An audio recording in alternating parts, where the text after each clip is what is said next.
So far in 2024, it's been a slow year for gaming. It seems like all of the biggest games are coming out for the holiday season. But that being said, we have gotten some good games. We've also had some of the worst games of all time. But since I don't want to start out depressing, I'll start with the good.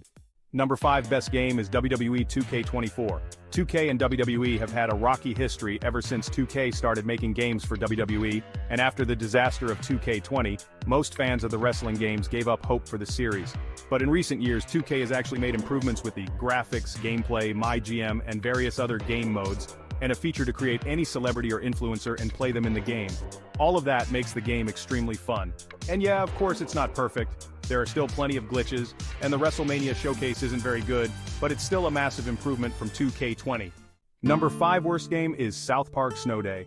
The Stick of Truth and The Fractured But Whole were probably the best games based off of TV shows of all time, and sadly, Snow Day just does not live up to them. In all honesty, the game isn't even that bad. It's just boring and unfunny, which is extremely important for a South Park game because that's the main appeal with South Park. Without that, all you get is a generic cash grab game that no one wants. Number 4 best game is Tekken 8. In a world filled with so many fighting games, it's hard to stand out, especially if you haven't released a game since 2015. But Tekken 8 does so with ease. With a 32-character roster, nice visuals, an amazing story, and great combat, it's an all-around great fighting game. And if I wasn't an MK fanboy, I'd put it higher on the list. The number 4 worst game is Skull and Bones. A list of the worst games wouldn't be complete without at least one Ubisoft game, and Skull and Bones takes that cake easily with mediocre ship combat, no freedom to move around on your ship, and lazy animations when you board an enemy ship. This game just straight up feels like a disappointment compared to the masterpiece Black Flag. The number 3 best game is College Football 25. To be honest, I don't feel good putting an EA game so high on the list, but college football is an improvement compared to the Madden games over the years. College football tries to mix up the Madden formula and it hits on a lot of what it tries to do, but it also misses on a couple of things like the new kicking system, which, for the life of me, I can't figure out. But besides that, the game all around is great. So far, the Road to Glory and Road to the CFP have been fun, and the game feels a lot more realistic than any of the Madden games we've gotten. The number 3 worst game is Conquered. I know the game hasn't come out yet, but the game comes out next month, and I highly doubt they can fix the problems that were in the beta. The game is just another boring hero shooter with barely anything unique about it, which is kinda sad because I'm a big fan of the hero shooter genre. But ever since the awful game Overwatch 2 came out, nothing really hits anymore.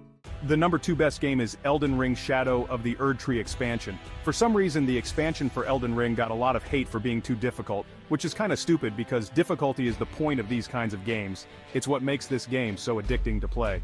And for a DLC, it offers a lot, probably more than most AAA games that come out nowadays. You'll probably spend all day trying to beat just one boss in this game, but trust me, it's worth it. The number 2 worst game is Star Wars Battlefront Classic Collection. Imagine waiting almost 20 years just to get an overall worse version of the product you so deeply love, and then getting charged $35 for it. That's the situation with the Battlefront Collection. When it was released, the servers couldn't handle all of the people who wanted to play the game. There were tons of bugs, lost audio, and you would lag out of every game you tried to play. And the game stole mods that other people created and put them in the game without crediting anyone. Before I get into the number 1 best game so far for 2024, I'll talk about by far the worst game of 2024. Suicide Squad Kills the Justice League. Batman: Arkham Knight is probably the greatest game of all time, so you would think the next game that comes from the creators of Batman would be a banger, but you'd be wrong. Suicide Squad is a mess filled with escort missions, boring enemies, a lifeless city, and awful combat. The story starts to fall apart after the first few hours, and the only good parts about it are Wonder Woman and the traversal, which is actually pretty fun. But other than that, the game will most likely go down as the biggest disappointment of all time. The number 1 best game is Helldivers 2. With great graphics, fun co-op music, and amazing atmosphere, the game is a straight-up masterpiece. And yeah, the game has been having some pretty tough times lately, but that was due to Sony's dumb decision-making. Despite Helldivers losing 90% of its players, the game is still a top Steam game, and the community are still loyal soldiers united till the very end. If you enjoyed this video, press that like button and don't forget to subscribe.